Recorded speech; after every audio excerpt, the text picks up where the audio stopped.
اگلے دن ہاسپٹل نہیں گئی تھی۔ اس کی باتیں یاد کر کے اس شخص سے خوف محسوس ہو رہا تھا۔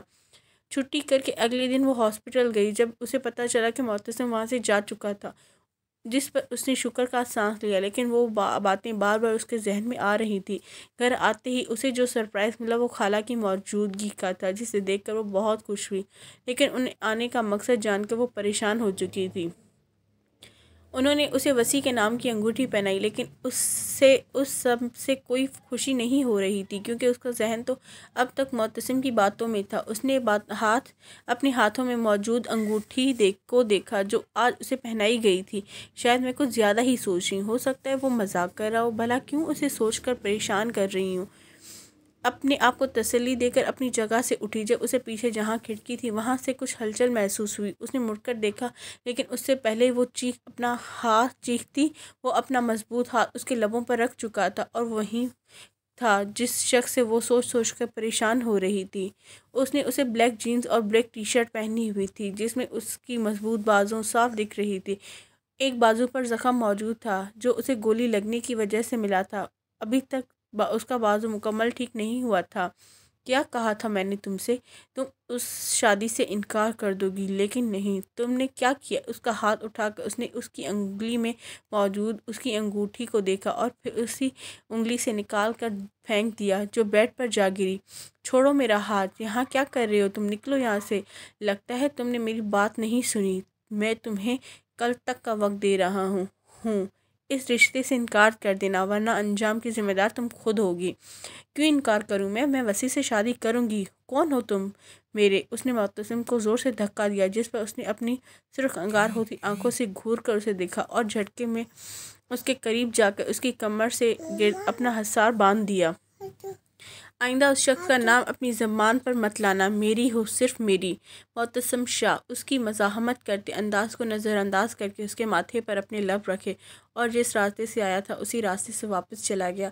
اس کے جانے کے بعد پریشی نے زور سے اپنا ماتھا رگڑ رگڑ کر اس شخص کا لمس مٹا رہی تھی۔ دل میں خیال آیا کہ کسی کو اس سب کے بارے میں بتا دے، لیکن پھر کسی کی پریشانی کی سوچ کر وہ خود ہی خاموش ہو گئی۔ اس بار اس کی وسیع سے شادی ہو جاتی تو وہ خود اس کا پیچھا چھوڑ دیتا، لیکن یہ پریشانی اس سے رہنی تھی جب تک اس کی وسیع سے شادی نہیں ہو جاتی۔ اس وقت وہ شاپنگ کرنے کے لیے سائمہ بیگم کے ساتھ گئی تھی جب ایک تیز رفتار ٹرک انہیں ٹکر مار کر چلا گیا تھا۔ وہ پریشانی سے لوگوں کی مدد انہیں ہاسپٹل لے کر پہنچی تھی۔ انہیں بس چند چوٹیں لگی تھیں، اور یہ سب سن کے اسے اطمینان بھرا سانس لیا تھا، اور وہ گھر کو فون کر کے اینا کو ان کے ایکسیڈنٹ کا بتا دیا تھا تاکہ وہ سب گھر والوں کو بتا دے۔ اسے فون کر کے وہ ہاسپٹل کے روم میں داخل ہوئی جہاں سائمہ بیگم موجود تھی، لیکن اندر کا منظر دیکھ کر اس کے قدم جم چکے تھے۔ جینز ٹی شرٹ اور بلو جیکٹ میں وہ صوفے پر بیٹھا اپنے دونوں پاؤں ٹیبل پر رکھے کینچی کی جیب میں لیے بیٹھا تھا۔ تم یہاں کیا کر رہے ہو؟ آج یہ قصہ ختم کرنے آیا ہوں۔ اپنی جگہ سے اٹھ کر وہ چلتا ہوا اس کے قریب آ کر کھڑا ہو گیا۔ کیا کہا تھا تم نے؟ میں نے تم سے منع کر دو اس رشتے سے، ورنہ انجام کی ذمہ دار تم ہوگی۔ اب دیکھو لو اپنی غلطی کا نتیجہ۔ اس نے بیڈ پر موجود بے ہوش سائمہ بیگم کو دیکھتے ہوئے کہا، تو یہ سب تم نے کیا ہے گھٹیا انسان؟ اس نے غصے سے اس کا گریبان پکڑ لیا۔ ہاں، یہ سب میں نے کیا ہے، اس نے گریبان سے اپنا ہاتھ چھڑاتے ہوئے اطمینان سے کہا۔ کیا بگاڑا میں نے تمہارا؟ کیوں میرے پیچھے پڑے ہو؟ چھوڑ دو میری جان، میں ہاتھ جوڑتی ہوں تمہارے آگے۔ اس نے اپنے دونوں ہاتھ اس کے سامنے جوڑے ہوئے کہا، جان تم میری جان بن چکی ہو، اس حساب سے میں اپنی جان کو بھلا کیسے چھوڑ دوں؟ اس کے چہرے پر جھولتی لٹ کو اس نے پیچھے کیا جب پریشی نے اس کا ہاتھ جھٹک دیا اور ہلچل ہونے پر دروازے کی طرف دیکھا جہاں کمرے میں چند مرد حضرات داخل ہوئے۔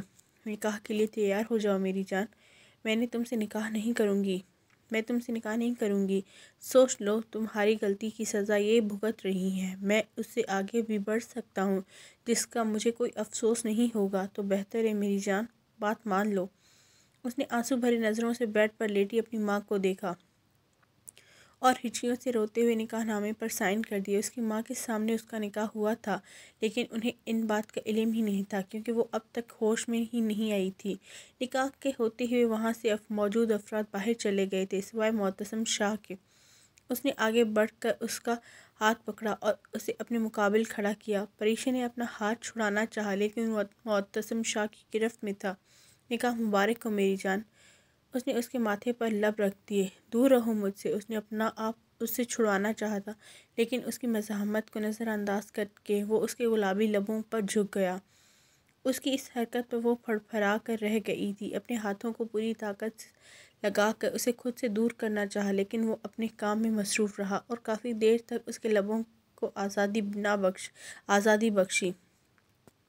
جا رہا ہوں، واپس آؤں گا اور تمہیں اسی طرح اپنے ساتھ لے کر جاؤں گا، جس طرح ہر لڑکی رخصت ہو جایا کرتی ہے۔ اگر تمہیں یہی سب کرنا تھا تو اسی طرح سے رشتہ لاتے جو طریقہ ہوتا۔ تمہیں کیا لگتا ہے تمہاری شادی کے دنوں میں تمہارے گھر رشتہ لاتا تو وہ تمہارے کزن کو چھوڑ کر تمہاری شادی مجھ سے کر دیتے؟ تو کیا اب کر دیں گے؟ ہاں بالکل، کیونکہ تم اب مکمل طور پر میری ہو۔ اجازت مانگوں گا ان سب سے، اگر مل گئی تو ٹھیک، نہیں تو تمہیں گھر سے اٹھانے میں بھی دیر نہیں کروں گا، کیونکہ اب تم صرف میری ہو۔ اس کے ماتھے پر دوبارہ اپنا لمس چھوڑ کر وہ وہاں سے چلا گیا اور وہاں پر بیٹھ کر رونے لگی۔ سب گھر والے آ چکے تھے۔ سائمہ بیگم کو ہوش آ چکا تھا، لیکن اس کے رونے میں کمی نہیں آئی تھی۔ اس کی شادی کی بات جو دبی ہوئی تھی وہ سائمہ بیگم کے صحتیاب ہوتے ہی پھر سے اٹھ چکی تھی، اور یہی تو وہ نہیں چاہتی تھی۔ وہ بھلا وسیع سے شادی کیسے کر سکتی تھی؟ اس نے سائمہ بیگم کو اپنا انکار سنا دیا، جس کے بعد اچھی خاصی ڈانٹ پڑ چکی تھی۔ وہ ساتھ یہ تاکید بھی کی گئی تھی کہ آئندہ ایسی بات اپنے ذہن میں بھی نہیں لانی ہے۔ ان کی طرف سے مایوس ہو کر وہ ظفر صاحب کے پاس جانا چاہتی تھی کہ اپنے باپ سے کہہ سکے کہ وہ وسیع سے شادی نہیں کرنی ہے اور یا پھر انہیں حقیقت بتا دے، لیکن وہ ایسا کچھ بھی نہیں بتا سکی تھی۔ شادی کو لے کر ان کے چہرے پر پھیلی خوشی اسے کچھ کہنے ہی نہیں دے رہی تھی، اس لیے اس نے وسیع سے اس بارے میں بات کرنے کا سوچا، لیکن وہ ان کی سنی کب رہا تھا۔ وہ تو اپنی ہی خوشی میں مگن تھا۔ اس نے اپنے قریب موجود ہر شخص کو سچائی بتانی چاہی، لیکن ہر کوئی بس اپنی سنا کر اسے سمجھانے بیٹھ جاتا۔ گھر کا ماحول اسے گھٹن زدہ لگ رہا تھا۔ اس سب میں اس کی شادی کی ڈیٹ رکھی جا چکی تھی، اسے بس گھر سے دور جانا تھا۔ اس سب کا حل لگا اور اس نے ایسا ہی کیا تھا۔ جانتی تھی کہ اس کا اٹھایا ہر قدم اس کے ماں باپ کے لیے بہت تکلیف دہ ہوگا، لیکن وہ بھی مجبور تھی۔ اسے سب سے زیادہ غصہ تو اسے شخص پر تھا جو اسے رشتے میں زبردستی باندھ چکا تھا۔ اس وقت بھی وہ کیب میں بیٹھی جا رہی تھی۔ اس وقت اس نے یہی سوچا تھا کہ وہ رمشا کے پاس چلی جائے گی، لیکن راستے میں اس نے ڈرائیور کو رکنے کا کہا اور گاڑی سے اتر کر باہر نکلی۔ کیا ہوا ہے؟ اس نے آئرہ کے قریب جا کر کہا، جو مبشرہ بیگم کا سر اپنی گود میں رکھے مدد کے لیے چلا رہی تھی۔ مجھے نہیں پتا، یہ ایک دم سے گر کر بے ہوش ہو گئیں۔ اس نے روتے ہوئے دوبارہ ان کا گال تھپتھپایا۔ پلیز میری ہیلپ کیجیے، انہیں ڈاکٹر کے پاس لے کر جانا ہے۔ آپ کا گھر کہاں ہے؟ وہ والا میرا گھر ہے۔ آئرہ نے کچھ فاصلے پر موجود گھر کی طرف اشارہ کیا۔ ہم باہر جا رہے تھے اور پھر اچانک یہ بے ہوش ہو گئی۔ میں ڈاکٹر ہوں، انہیں گھر میں لے کر چلیں، میں ان کا چیک اپ کرتی ہوں۔ ڈرائیور کی مدد سے وہ دونوں مبشرہ بیگم کو گھر میں لے آئیں۔ ویسے تو سب ٹھیک ہی لگ رہا ہے۔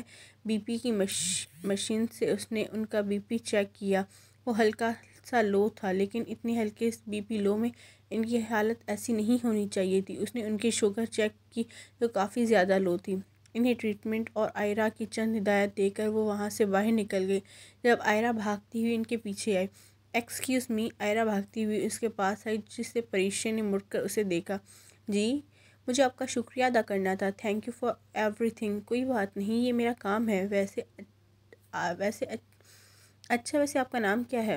پریشے، بہت پیارا نام ہے۔ اور آپ کا؟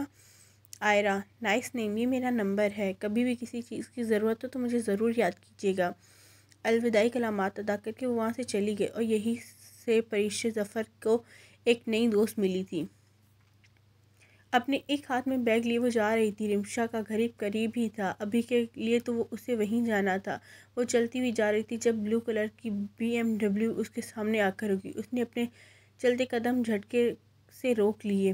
گاڑی سے ڈرائیور ڈارک بلو پینٹ کوٹ میں ملبوس شخص باہر نکلا۔ اپنی آنکھوں پر اس نے لائٹ بلو کلر کے سن گلاسز لگائے ہوئے تھے۔ گاڑی میں بیٹھو۔ نہیں بیٹھوں گی، مجھے زبردستی کرنے پر مجبور مت کرو، شرافت سے گاڑی میں بیٹھ جاؤ۔ اس کے سخت لہجے کہنے پر وہ گاڑی میں بیٹھ گئی۔ وہ یہاں سڑک پر کوئی تماشا نہیں چاہتی تھی۔ کہاں جا رہی تھی؟ اسے گاڑی کے اسٹارٹ کرتے ہوئے کہا۔